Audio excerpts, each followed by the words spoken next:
All right, good evening, everybody. We're just going to wait about 30 seconds or a minute here for folks to file in from the waiting room. So we'll just get started here in about 30 seconds. In the meantime, you can start to familiarize yourself with the platform.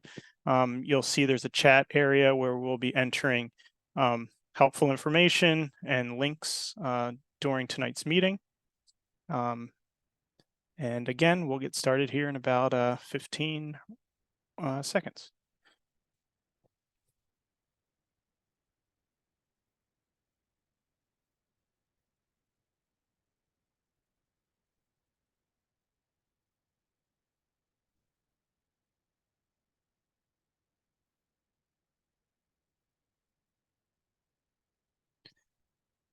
All right. Good evening, everybody. My name is Evan Dintman. I am the project manager here at Montgomery Parks for the Indian Spring Terrace local park playground renovation. We're going to be talking about the playground primarily tonight, and there's going to be plenty of time at the end of a brief presentation for question and answer. First, I just want to introduce the team we have here from Montgomery Parks. From the Park Development Division, my name is Evan Dintman. I'll be the project manager for this project. We also have Patricia McManus, the section lead for the design section, on the call with us tonight. From our public affairs and community partnerships, we've got Susan Stafford, Melissa Chotner, and Michelle Ramirez. From our park management Southern region, we have David Fisher. And then from our playground group, our playground safety inspectors, Derek Moore and Christopher Wolf. Just a little bit of housekeeping before we get started on the presentation. This presentation is being recorded. It will be posted to the project web page probably this week, if not sometime next week. So keep an eye out on the project webpage, which is linked here below for that presentation, and feel free to share it with any of your neighbors or folks who weren't able to attend tonight. During tonight's presentation, you may enter questions and comments by clicking the Q&A box in the upper right of your screen. This here is what the box looks like, and please enter questions as we go. We'll be dedicating the back half of our meeting tonight all to questions. And as I said, we're going to focus on the playground tonight. But if there are concerns, other concerns in the park, we can discuss those briefly as well. And after the presentation, please fill out the open town hall survey. We'll talk more about this survey towards the end of this presentation. The link's here, but I will share it several more times. So don't feel the need to write it down now. I'll share it again. Just a brief agenda on the presentation tonight. First, we're going to talk about the playground renovation program here at Montgomery Parks. Next, we'll dive in and talk about Indian Spring Terrace and the scope of work we have planned for the playground at your local park. Next, we'll look at some playground equipment examples, talk about some specifics and where the community really can give some good input on what you'd like to see at the playground. And last, we'll do open question and answer. The last half of the meeting, there'll be plenty of time to answer all your questions. So the playground renovation program here at Montgomery Parks, we believe strongly in the benefits of play.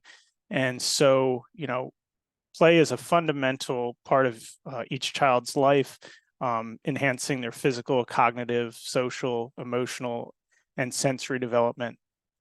Children learn, explore, play, manipulate their environment, and interact with each other through play. And therefore, play is perhaps the most influential catalyst for growth, learning, and development in early childhood. Here in Montgomery Parks, we have 275 playgrounds within the park system. Each is inspected monthly by a certified playground safety inspector and a comprehensive playground renovations are made as we're able and as they're needed through the Playground Renovation Capital Improvements Program. And the playgrounds in the current schedule for replacement are at the end of their useful life. The playground renovation program here, currently the life cycle of a playground is approximately 20 years. And the cost to renovate a playground like Indian Spring Terrace is approximately $300,000. And obviously that varies from site to site, but that's a good estimate. So currently, based on the funding that we have to renovate playgrounds, that covers about 6 playgrounds that get constructed per calendar year. And unfortunately, that equates to about a 46-year life cycle across the county. And so right now, there are approximately 120 playgrounds in the park system that are over 20 years old that are in line for renovation. And so we do have to do a good job of prioritizing and figuring out which playgrounds will get renovated in each year's cycle. So that leads us to how we prioritize those playgrounds. So our criteria for prioritizing playground renovation largely comes down to these 5 points. So first, we look at condition ratings, which are provided to each playground by our CPSI, our certified playground safety inspectors. Next, we look at the age of the play structure. As I said, we generally consider 20 years to be kind of when we start looking at a play structure for renovation. Wood play equipment, like you see out at Indian Spring Terrace, is also prioritized for renovation. A lot of the old wood play equipment does not meet some of the current standards that we follow. That doesn't mean it's not safe, but as far as keeping up with maintenance, making sure that the parts are available, it can be tough for some of the older wooden play equipment. There's also the inspector priority. So I think, as is the case here at Indian Spring Terrace, sometimes parts and replacement pieces are no longer in stock or the manufacturer doesn't exist anymore. Sometimes the inspector may assign priority to certain playgrounds due to safety, if they're dangerous, if they're in a certain location in the park, like a floodplain, and they're constantly getting flooded. Several different reasons we could see an inspector say, let's prioritize this playground. And then last, but certainly not least, is equity, making sure we're equitably renovating playgrounds in all corners of the county, and making sure that we're doing so by our internal equity criteria. Next, we're looking at code compliance when we're designing, installing, and maintaining our playground equipment.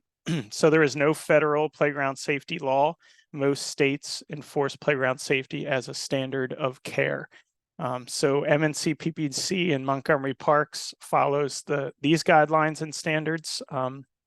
CPSC, which is the Consumer Product Safety Commission, ADA, which many people may be familiar with, which is the Americans with Disabilities Act, ASTM, which is American Society for Testing of Materials, and IPMA, as we call it, the International Playground Equipment Manufacturers Association.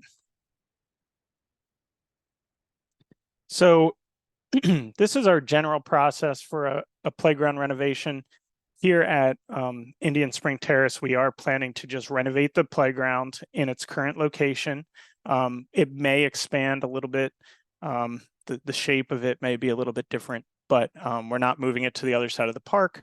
It's going to be largely in its same location. This helps us keep costs down. We've already done ADA work in the area in the last year or so. So there are some new concrete walkways serving the playground, and we'll utilize those. So what the design and construction process will look like at Indian Spring Terrace is this fall, obviously tonight, we're having our community meeting. We'll also be collecting feedback through the open town hall survey, which we'll talk about again here in a few slides. And then this winter into spring, I will be doing design based on the feedback that we get tonight and in the open town hall survey. And I'll be sharing a concept back with the community based on that design that I come up with. Once the design is finalized, we'll move to permits, any permits that may be necessary for construction, ordering the play equipment we select, and then finally constructing the project. And so we're looking at summer to fall of next year to have this playground fully installed and opened. And certainly the project website will constantly stay updated as we move through the construction and permitting and design process. So now to Indian Spring Terrace Playground, which is why everybody's here tonight. I'm sure you guys are all familiar with the playground. Here's a photo of that playground in the upper part of the slide. But for those who may not be familiar, sometimes folks join these calls just to hear about our playground program. Indian Spring Terrace Local Park backs up to the Capitol Beltway, west or east of Colesville Road and west of University Boulevard. Flower Avenue runs north and south in the residential neighborhood, and then the Silver Spring YMCA backs right up to the Indian Spring Terrace Local Park property. Zooming in, this is the area where the playground exists. There's a parking lot to the south, a park activity building, which recently had interior renovations completed, I believe, within the last year. ADA renovations were also completed, which lead to the playground and the basketball court, which you can see in the west center and west of this this aerial. So the existing equipment at Indian Spring Terrace, it's outdated, and it's wood play equipment, which we are now prioritizing the removal of the outdated old wood play equipment.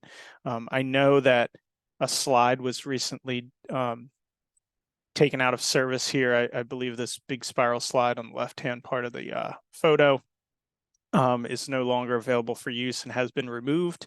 And kind of the case in point why we're here tonight talking about a renovation of this playground is there are no longer pieces for replacement of this playground. So it is certainly time to renovate this playground, and we're excited that we can do so.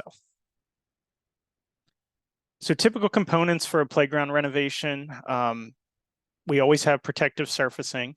In this case, it will be engineered wood fiber, which some people just call mulch, but it's especially produced mulch for playground surfaces. It gives us the fall height that we need for kids to safely play on the equipment. There'll be an accessible route. Luckily, that already exists here at Indian Spring Terrace with a concrete walkway that serves the playground. There'll be separate activities for children ages 2 to 5 and 5 to 12. A mixture of different activity types, seating for parents and caregivers, and then maintenance access for our crews to be able to maintain the playground. And in this case, since we're not moving the playground, that maintenance access already exists. So over the next few slides, I'm going to share some different images and lists of playground equipment that is suitable for different age groups within the playground. And this is the time to kind of get inspired. If your kids are nearby, maybe pull them over and see if they want to join the meeting and see some of these inspirational images, so that when you're providing feedback through the survey tonight or through an email to myself, you can share what kind of equipment you'd like to see at the renovated playground. So playground equipment examples for ages 2 to 5 years old may include enclosed swings, simple slides, crawl tubes, multi-spring toys, simple bridges, areas for imaginative play, interactive play, easy climbers. So here are some images of suitable equipment for 2 to 5 year old children. Spinning activities, simple slides, as I mentioned, enclosed swings, different climbing elements, multi-user pieces where multiple kids can use something together. Even more examples, crawl tubes and interactive play up in the top center. Areas for imaginative play and climbing and balancing. Playground equipment examples for 5 to 12-year-olds. A little bit more challenging. Obviously, we want to challenge our kids and keep them really engaged and interested in the play equipment. Most kids love traditional swings, but you can also have multi-user swings, more challenging slides, higher slides, chain and cable walks, freestanding climbers, towers that allow children to get high up in the air and do so safely. Horizontal climbers, spinning activities, track rides, and similar to the 2 to 5. I'll just share some photos of play equipment suitable for 5 to 12-year-old children. You can see the track ride here in the upper left. Cable walks. I really like the photo in the center on the bottom of this kind of rope tunnel that's elevated between two structures. Very cool. And then you can see the tower on the bottom right. There are now some more creative towers that, you know, allow better sight lines in, but obviously we want to make sure that as kids get higher, they're still safe and they're not at risk of falling. And then spinning activities in the bottom left. Freestanding climbers are very popular in the one in the upper left. You can see a variety of slides, and then in the bottom, a kind of a cool retro looking swing set, but more or less a traditional swing. And then a multi-user swing in the bottom right. And then also of importance to the community is, you know, what the equipment aesthetic will be. You know, generally nowadays you're seeing a lot of metal, a lot of more fabricated pieces, less wood on playgrounds. Although sometimes you will still see some nice wood playgrounds. But the metal and the fabricated pieces allow us to introduce a lot of color and interest into playgrounds. So, you know, you could have bright color palettes, warm, cool, natural tones. And a lot of times the community really, you know, wants an input and a say in what the playgrounds look like aesthetically. So we'd love to hear that feedback as well. And there'll certainly be a question on the open town hall survey to that extent.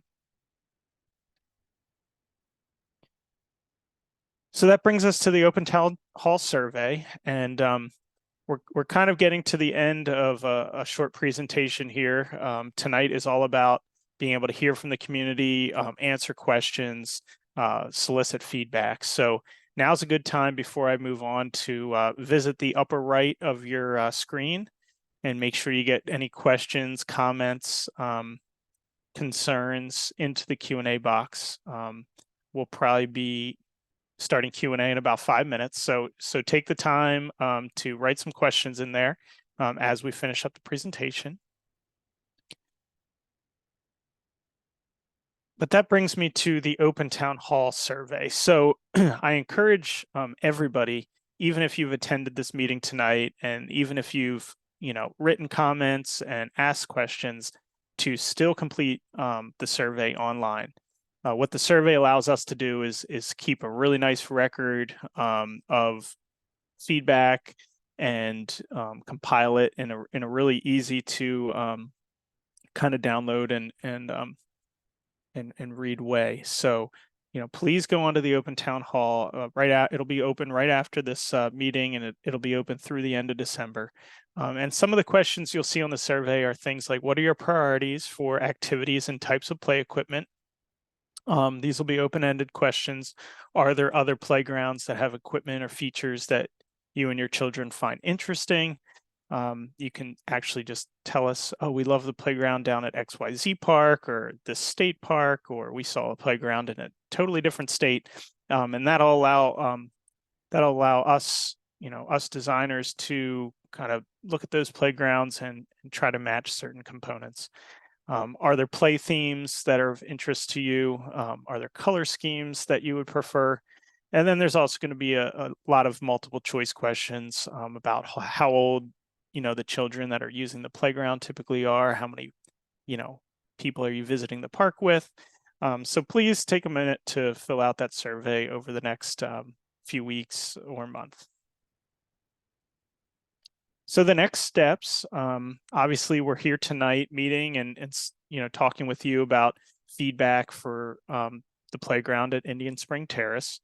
And we'll also be collecting feedback through the open town hall and emails, phone calls, any way that you guys want to, communicate with us about feedback. We're super open to that. We'll be developing a concept plan this winter into the spring, and we'll be posting that concept design to the project webpage. So continue to look back at the project webpage in the new year, and we'll also try to get that, that solicitation for additional comments out, via social media, on our website, and we'll try to reach everybody who attended this meeting as well. And again, here's the link to the open town hall.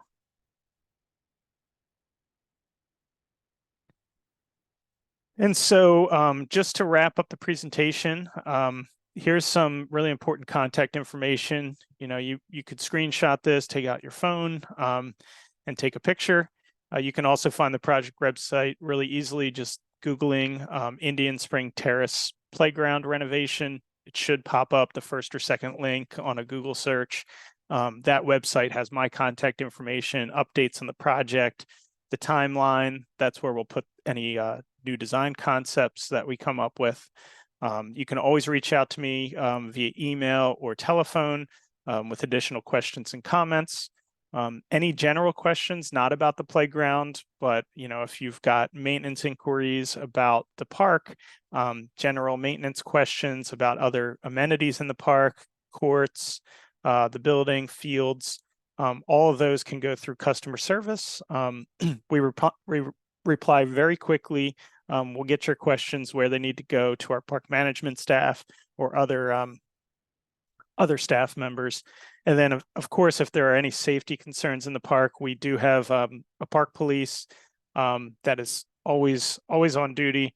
You can contact them at the number listed here, but for anything that's an emergency, immediate, please call 911.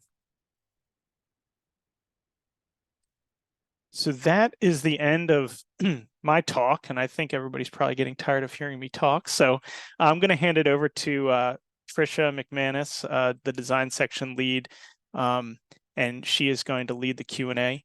And now's a good time, if you haven't gotten your question in, to do so. But I'll hand it over to you, Tricia.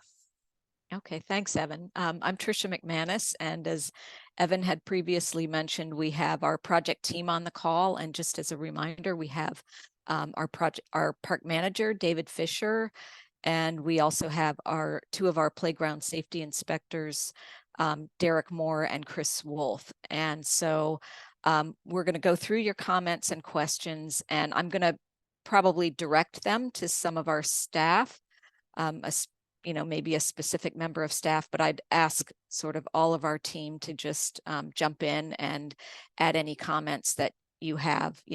We'll treat this informally so that we make sure we can provide the best response to the questions and comments. So, please keep putting them in, and we'll go through them all. So just to start, we have a couple comments, saying how important this playground is to the neighborhood surrounding it, but also to the before and after care kids for the group that leases the park activity building. So yeah, we are aware of that and understand, this is an important playground for that function.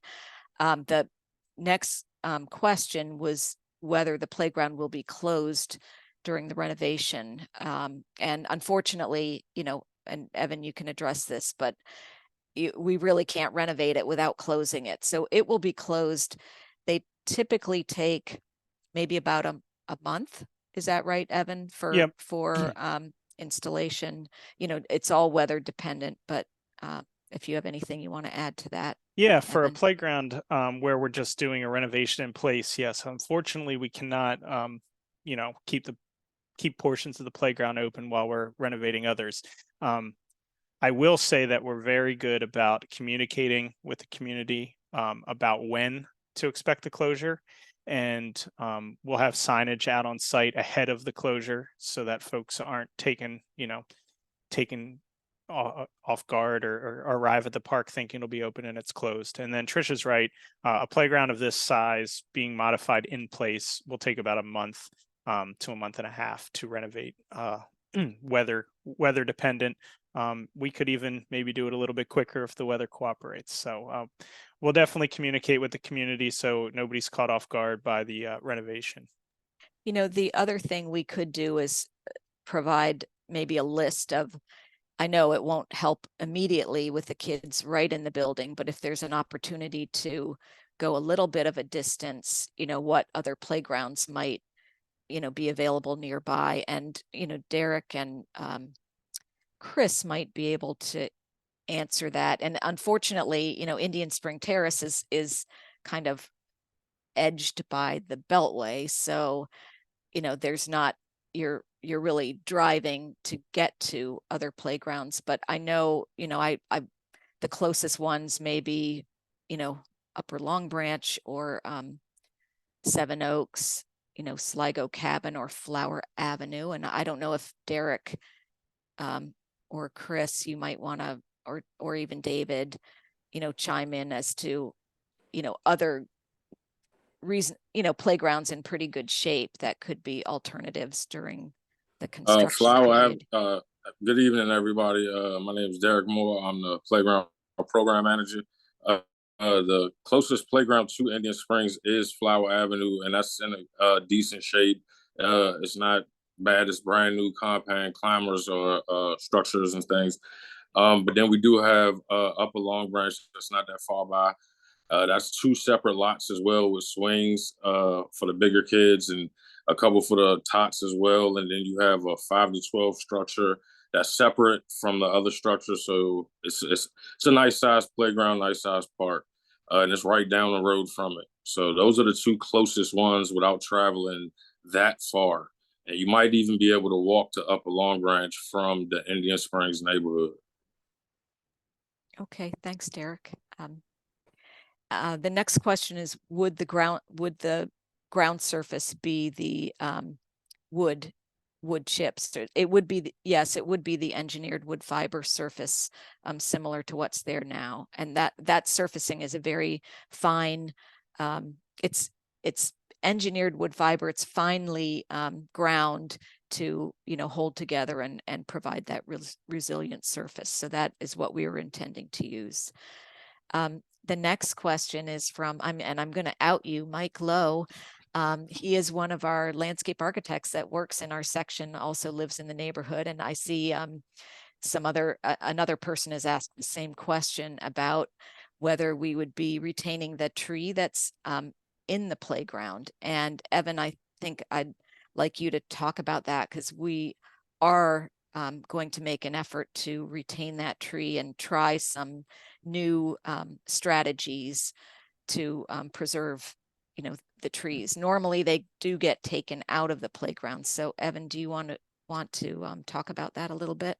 Yeah, so trees, as Tricia said, typically get taken out of playgrounds. And there's good reason for that. Tree roots provide difficulty with achieving a safe fall zone. But tree roots also provide other maintenance difficulties. But trees are a great resource for playgrounds, providing shade and just some natural elements within a very built playground environment. So in this case, we're going to work with our urban forester here at Montgomery Parks to do what we call root pruning, which allows us to selectively cut roots that are going into other other areas of the playground that may be fall zones, while still keeping the tree alive and healthy. It's a beautiful tree. It provides a lot of shade to the playground. And unless the community feels strongly otherwise, which we'd love to hear tonight if you'd like to see the tree removed, but we anticipated that the community would love to see the tree remain. So what will likely happen is areas near the tree and under the tree will have smaller play elements that do not have a high fall zone. So maybe like some spring toys or seesaw or some lower to the ground balancing elements, or like imaginative play elements for maybe younger tots. And then away from the tree outside of the root zone, where we have higher fall depth because we've got thicker mulch areas, engineered wood fiber areas. There'll also be an under drain under that engineered wood fiber to help with our stormwater management. In those areas where the tree roots are not, we'll put some of the higher equipment, some of the swings and things that need that higher fall zone. So our goal is to maintain the tree. We're going to do everything in our power, working with our playground safety inspectors and our urban forester to do so. But please enter into the comments if you would prefer to see the tree gone. I mean, we want to hear the comments. We love trees. We really want to maintain that tree, but we also want to hear what the community wants and needs as well. And just to add to that, one of the most common comments that we get, and I'm seeing that in the Q&A also, is having shade in the playgrounds. And so, from our standpoint, when you add shade structures, that adds cost to the project. So we might be adding, if we added shade structures, it might mean with our budget, we do a little bit less playground equipment. So we always like to preserve trees where we can and plant new trees around playgrounds, just to provide that natural shade. But yes, we'd love to hear your comments about that as well. Just tagging on to that. And then this question here is, will we be able to see the slideshow and the photos after the meeting when providing feedback? And yes, we're going to make both the recording available, and Evan, can you just confirm we're posting the presentation on the website as well? Right? Yeah, I'll post the PDF presentation without me talking, just the slides, as well as there'll be a YouTube link likely for this actual presentation with our question and answer and all of this lovely back and forth on the video. Okay, and the other part of that question is how many of those activities would be selected? And, it would be likely depending, when we get your responses from the survey and see what your priorities are, it will all depend on each of these different activities has different fall zones and safety zones. So, it will depend on what equipment is selected and the space that we have. So is there anyone who wants to add to that? Yeah, I mean, slides, like higher slides have longer use zones, higher swings have longer use zones. So, and then things that are lower to the ground generally have smaller use zones. So we can overlap some use zones, but I can assure you I will fit as much into the space that we have as possible. So we'll have a lot more than is out there currently. And a related question is, will the playground take up more space within the park? And I think we're relatively constrained with the available space, but can you add? Yep. Can you add so to that? Okay. There's some trees that are kind of between the parking lot and the playground. We're going to have to leave some buffer room between the playground and those trees that are outside of the playground. But we will be getting a little bit closer to them. So I would say the playground will expand a tiny bit. That'll allow us to fit some more features, but we're not going to be, moving it, as I said, to a different part of the park, and we're not going to be expanding it wildly. So, maybe we'll expand 10 feet in one direction, but nothing more than that. Okay, thanks. And I'm seeing a couple questions and comments, and David, I might ask you to address this, but about, lighting. Can lights be added to the playground, at this time of year, when it gets dark quickly, parents are picking up kids, and, the playground's in the dark. And I know we typically do not, our parks are closed after dark. We don't normally light light our parks, but David, can you address this question about this specific park? I'm not sure if any of the facilities here are lit already, but I'd like to hear your thoughts on that. Know if I could really answer that or not. In general, we do not like playgrounds unless it's in a feature of the park. Generally, like you said, parks usually close at dusk. I know that some of our tennis courts and basketball courts are lit, but in general, we do not light playgrounds. I'm not sure why that is, but that just seems to be the rule that the parks have followed. Not something that I don't know may be addressed in the future, but in general, we don't usually light those areas. Okay, thanks. We have a comment about, choosing colors that won't heat up and hold heat in the sun. That dark slides tend to be hotter, so that's a great consideration that we can consider while we're choosing colors. And I think we'd love to hear your thoughts about colors also. I think that's, Evan, that's one of the questions in the survey that we'd like to hear from people about. Here's a comment that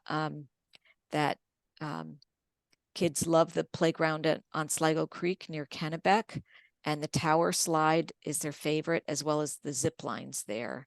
So it's great to hear what people like. I know the zip lines take up a lot of space.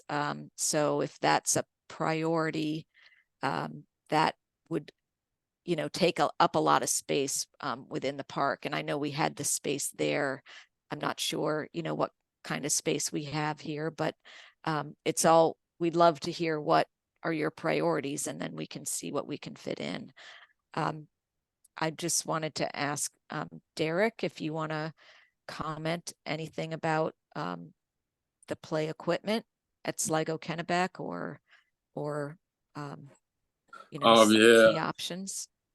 Yeah, I do have some comments. I do like the playground equipment down there. The track slide is amazing. I'm glad to see that we do have a couple of those in our inventory now. That tower structure, though, I know the kids love the tall slide and everything, but we don't like to go that high technically when it comes to repair and maintenance. Like, it takes a lot for us to be able to get certain parts and to get certain repairs done. And with it being that high up in the air, it's even more difficult for the teams to get it done. So we will have to get it serviced out, and then that would take it even longer to get repaired than it normally would. So we try to keep things at a level where we can get it repaired immediately so that we can keep all the playgrounds open as frequently as possible for the kids and for the parents. Okay, thanks, Derek. We have a comment that people in the neighborhood would like to rename the park and have submitted a proposal.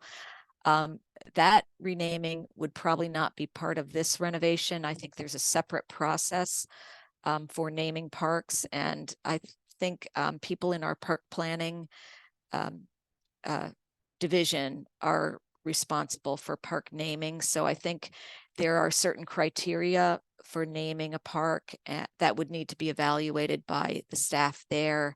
And I think the process is that it would go through, if a park were renamed, there would be, it would need to go to the planning board for approval. And this project, this renovation is not, does not require the planning board approval. But I think if, Evan, we can find the right contact people, and maybe we can put that, I don't know off the top of my head who is the exact right contact person for that request, but we can, Michelle put that in the chat about the naming policy, and there's probably some information on how you propose the names, but we can also find the point of contact within parks and make that available as well.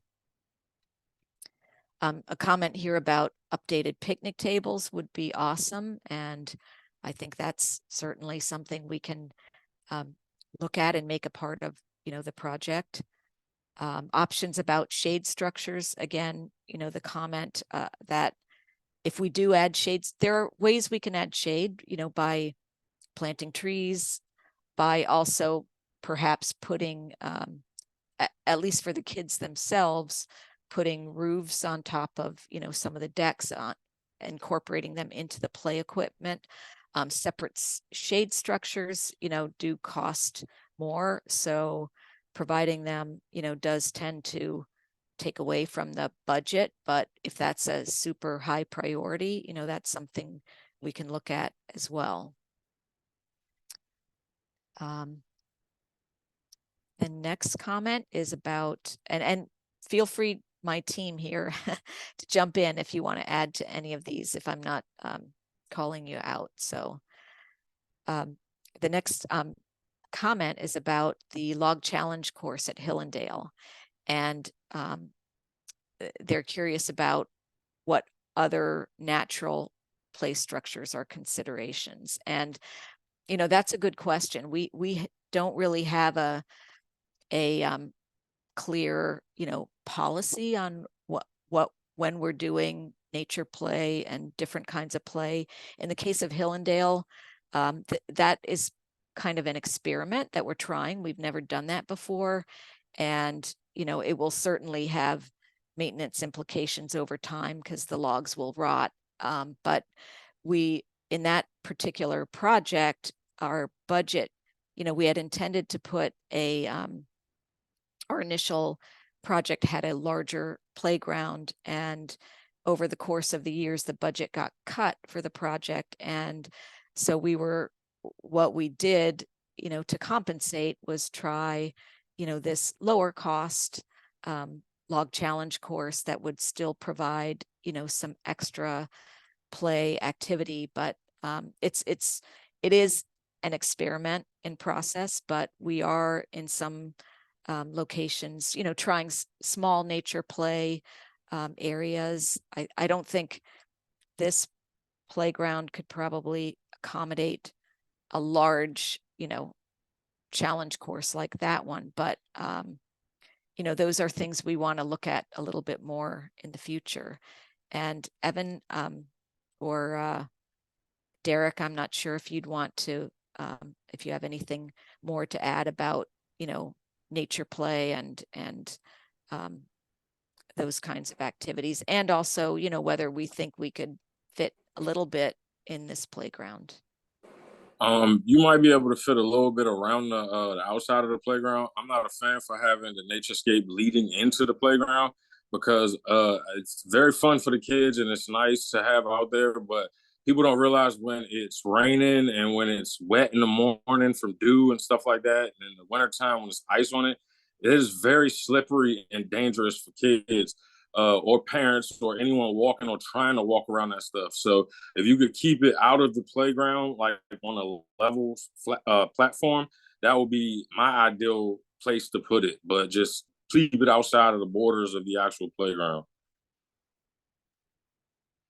Okay, Evan, do you want to add any thoughts that you have? You're more familiar with the site here.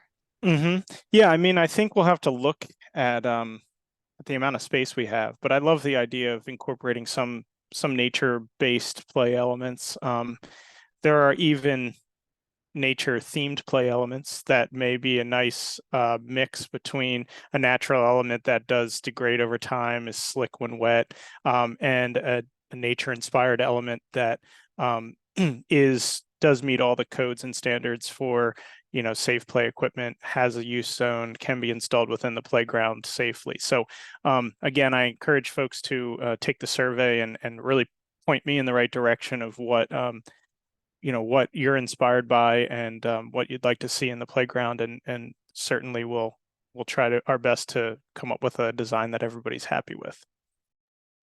Okay, thanks. Yeah, we'd love to hear from people. So yeah, any comments? There are both, multiple choice comments in the survey, as well as some open-ended questions, so that you have the ability to, tell us, what you think, and there's plenty of room to write out comments to the open-ended questions.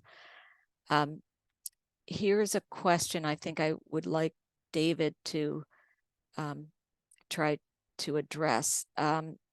This comment is about finding a place for kids to bike or skate within the park, and that the basketball court is being used right now for where kids learn to bike. And, is there another place in the park where that kind of use could take place? So I'm not sure that's something the playground renovation could address, but I'm just wondering, David, what your thoughts might be for where is a good place to bike within the park. I'll be honest with you, as long as no one's playing basketball, that's where my son learned how to ride a bike. Just out of the street, and that's all I ask is try to do it out of the street. But in the area, that's probably one of the safer areas, just out of the way. But yeah, I don't have a problem with them doing it as long as no one's there playing basketball. Okay, thanks. Another comment again about renaming the park and lighting and supporting lighting, as well as swings for the older kids. So that's a good comment. And just here saying the park needs some love. So we know that, and we'll hopefully, we will be making some much needed improvements here. And actually, if people aren't aware, I think the playground was last renovated in 1991. So it's quite old and definitely in need of renovation. This next comment is, what about the rest of the land that could be turned into a walkable park? Part of the land could be a dog park, and there's some undergrowth that could be removed. Perhaps, I don't know if there's invasives in the park or not. And I would just like to, and I will ask David for some comments, but the scope of this project is really just the playground. That's what our budget is for.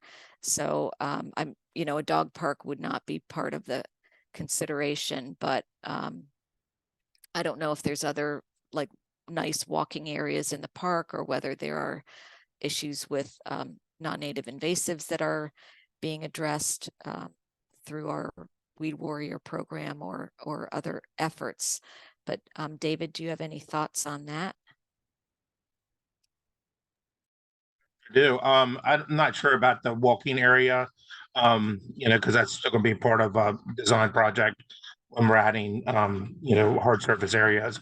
But the undergrowth, and there was questions about the non-native invasives. Please join our Weed Warrior program. It's a great volunteer group that's part of the community.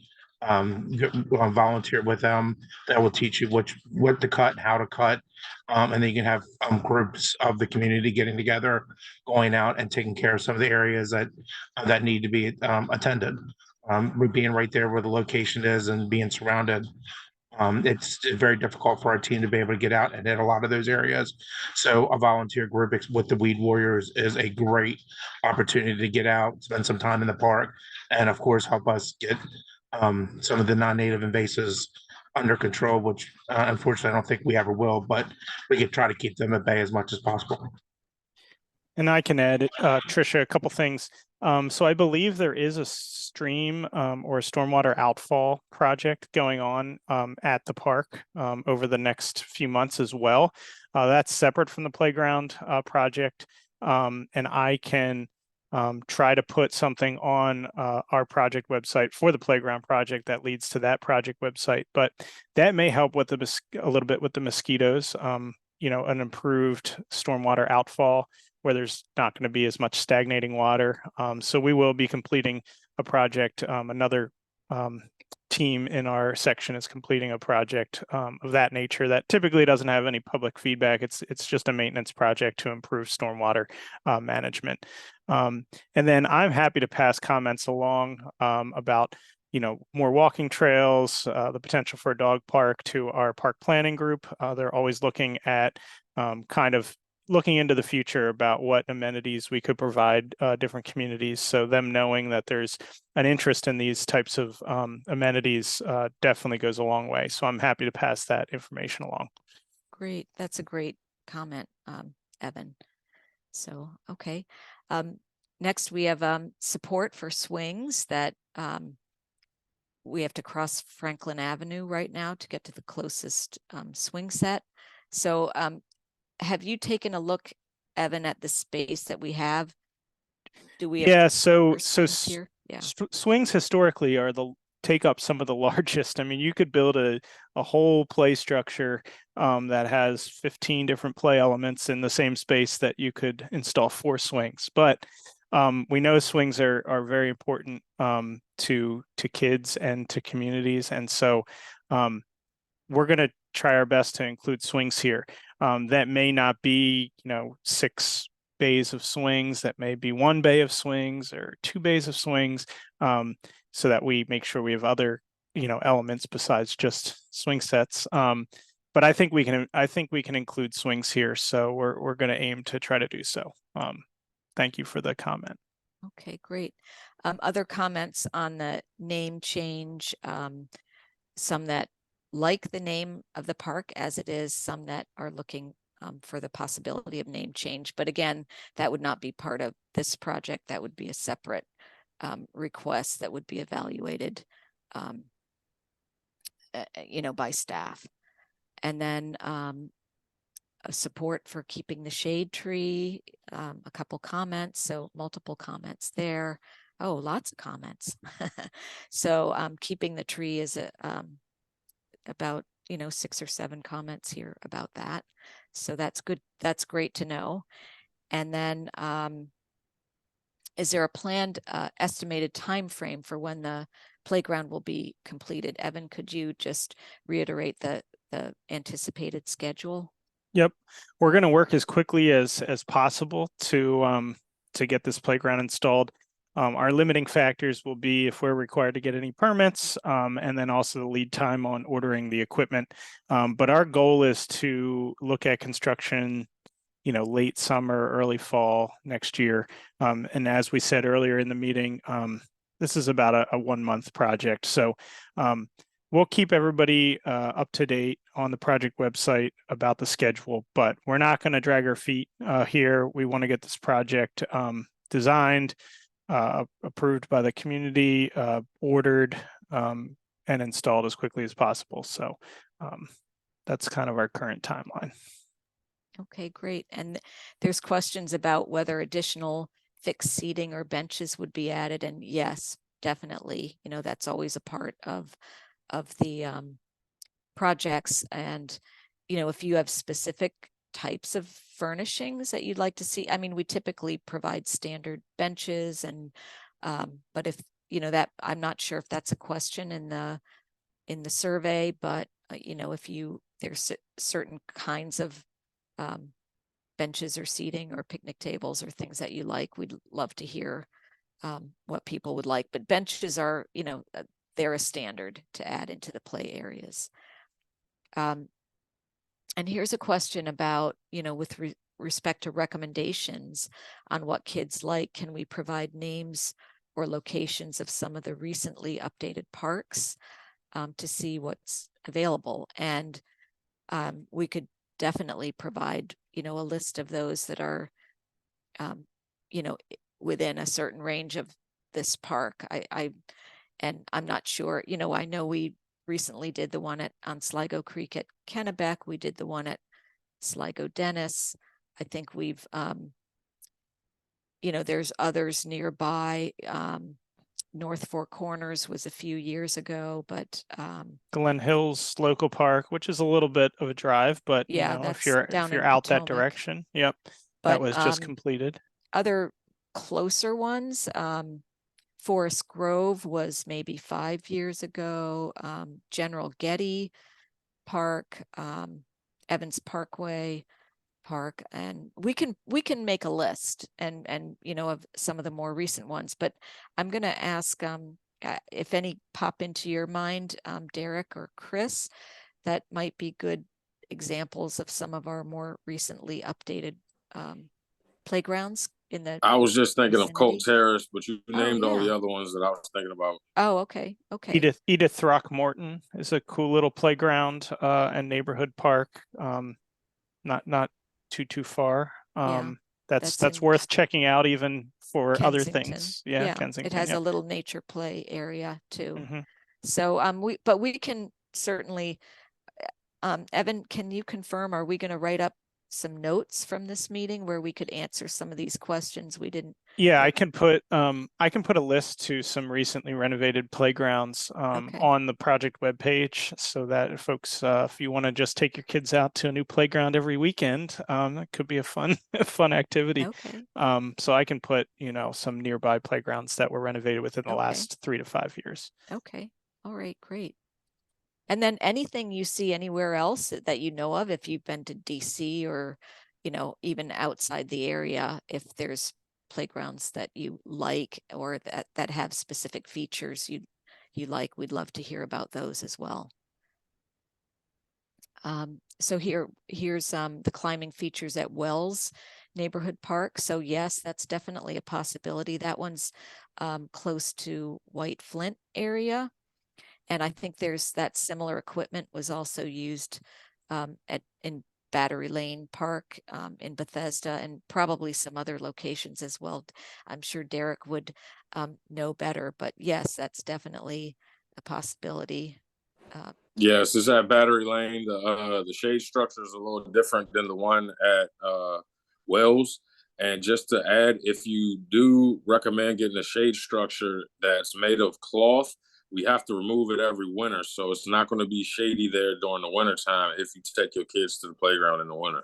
So just keep that in mind, that the shade structure is not going to be there all year if it's wintertime and made of cloth. So Well, in general, just we do have, you know, maintenance challenges with the ones that are those sail the you know, structures made of cloth. So we are trying to move away from those. So if we did provide a shade structure, it would probably have, you know, a solid roof, a metal roof, or something that wouldn't need to be taken up and down.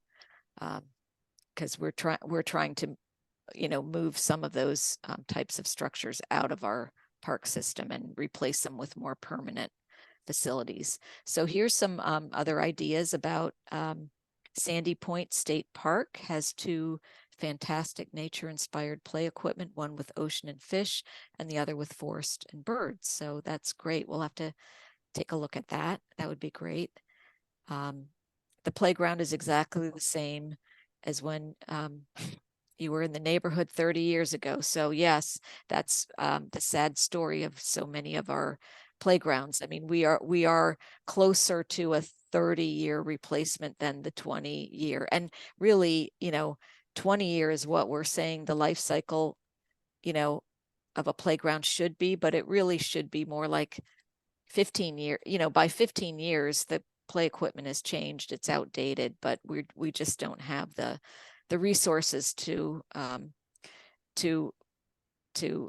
replace them faster. But I do want to give a shout out to Derek and Chris and our operations team. I mean, they do keep these playgrounds safe, and that's you know, they're checking the playgrounds every month and removing any, you know, or addressing any issues with bolts or connections that are loose, or you know, anything that's a safety concern. So I do, and Derek, if you want to add, I just do want to clarify that what's out there is safe. And if it's not safe, we take that component out.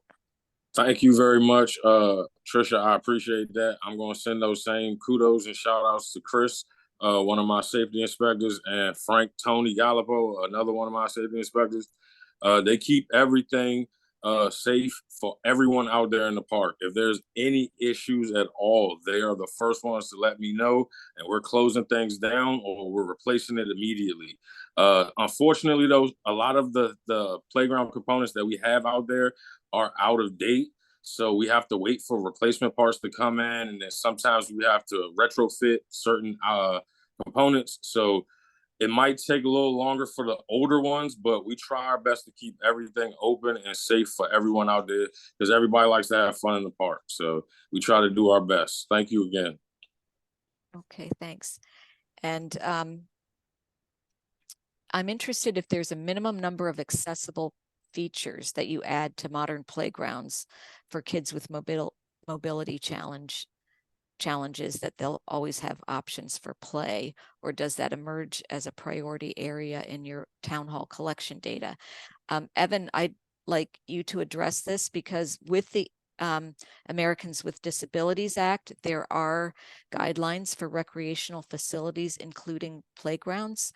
So there are a minimum, every playground is required to have accessible components. And I don't know if I'm calling on you, Evan, because I think you'll know the code Well, more it directly varies. than I will, but Yeah, well, it does vary based on the types of equipment you're putting in, and we call them like composite pieces when you've got multiple different, you've got multiple slides, multiple climbers, and so it varies. The playground manufacturers are very good at making sure that when we provide designs to them and inspiration, they're correcting us when we're a little short or on accessible components. But yes, there will be numerous accessible components that can be reached from ground level. Also, all of our composite pieces that have multiple climbers and multiple slides will have transfer platforms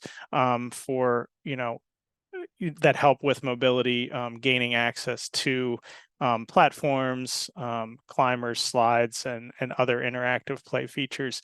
But certain playgrounds that we design throughout the county are more accessible because that is a need for the specific community. So if there is a specific need for areas of the playground to be accessible or more accessible features, please let us know through the open town hall comments. The playground will also have an ADA walkway to it. There'll be an ADA compliant ramp into the playground, and then the engineered wood fiber, as we install it, is a ADA compliant surface. So the playground will be ADA accessible, and there will be components that are accessible from the ground level from that engineered wood fiber that will be accessible as well. So we'd love to hear the additional feedback in the open town hall, but rest assured that there will be accessible components in the playground. Yeah. And as adding to what Evan said, if there are special needs kids in the neighborhood, I mean, we would love to hear about any specific needs that are out there with the community. I know that we're hearing a little bit more about, like when we renovated Hillwood Manor, which is over closer to Tacoma Park, there were kids in that neighborhood, on the autism spectrum, and we provided one, and I don't think we'd really used this component before, but it was called this little cozy, and Derek or Chris, you can correct me, but this little cozy corner, which was sort of a little enclosed space with a seat inside and different activities inside it where kids could take a little time out and get away from the others. So there's more options these days with the kinds of equipment that we have. So if there are specific things that people are looking for, please let us know. Go ahead, Derek. Yeah, no, you were right. It's like a little cozy corner at, I think it's Hillwood Manor. They installed that there not too long ago, and then they also have another component called a cozy cocoon where they can get inside of it, and it has little windows. Some of them spin, some of them don't, but they do make a lot of different components now. So it's all on the community to just let us know what they need or what they want, and I'm pretty sure the manufacturers will either find something or they'll make something. So it's all on the feedback that we receive. Okay, thanks. Another, clarification of this,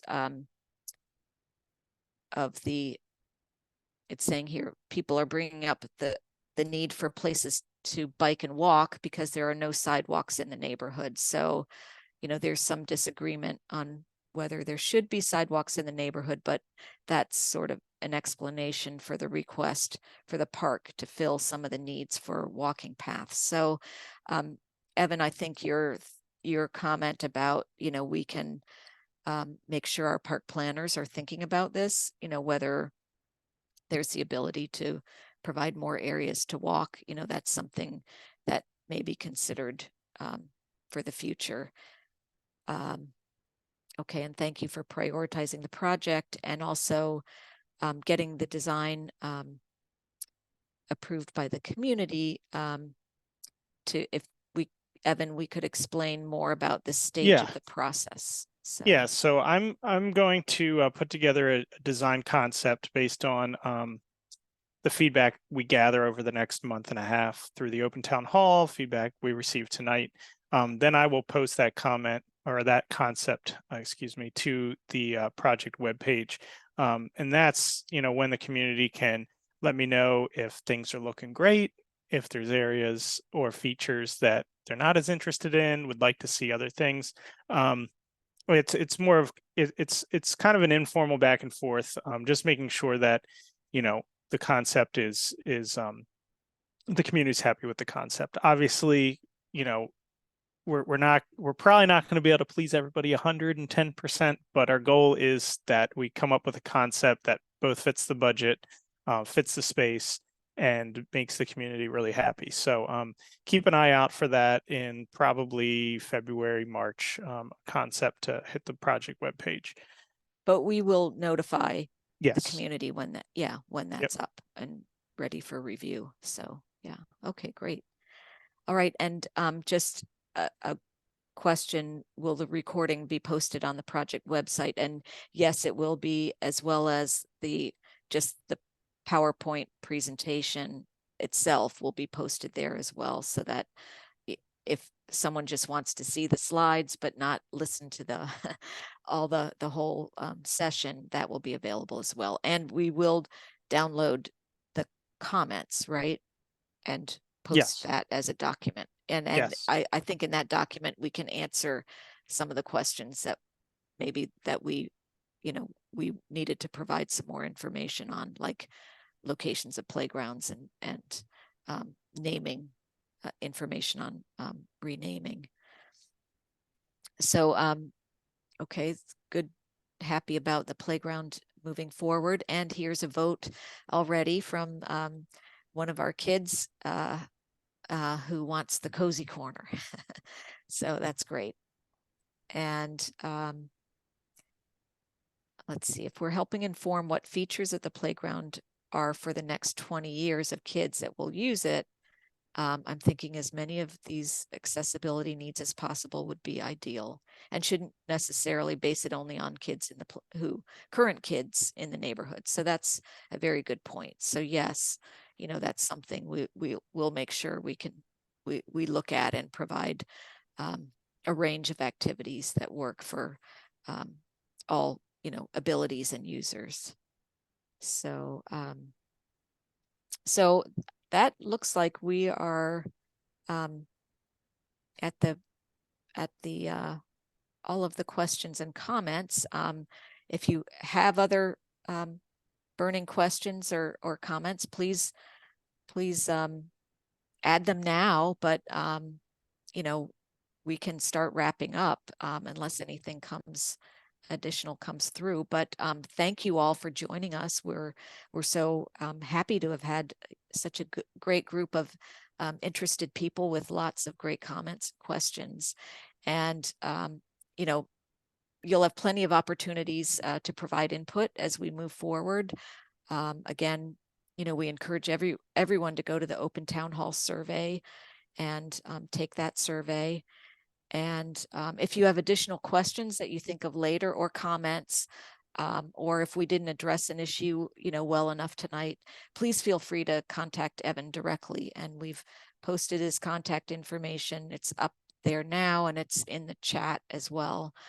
But, you know, as before we close, I'd also like to acknowledge some other team members who've been supporting us on the call from our public affairs office, Michelle Ramirez, Melissa Chotner, and Susan Stafford. They do amazing work. They help all of our community engagement and meetings run smoothly. And I want to thank them, and just, you know, to make it clear that every project we do is a team effort, and it takes a team to make these projects run well. So thank you all. Thanks to you, and thanks to our team supporting us. But Evan, do you have any final comments to close the meeting? I can just say I'm excited to work on this project. I think the turnout here tonight, the engagement was really great. Please contact me with any additional thoughts, questions over the duration of this project. And I look forward to seeing you guys while I'm out there on site. So if you see me walking around, feel free to say hi. And I look forward to working with you. So with that, have a great Thursday night. Happy Thanksgiving week, safe travels, and looking forward to the project. Good night.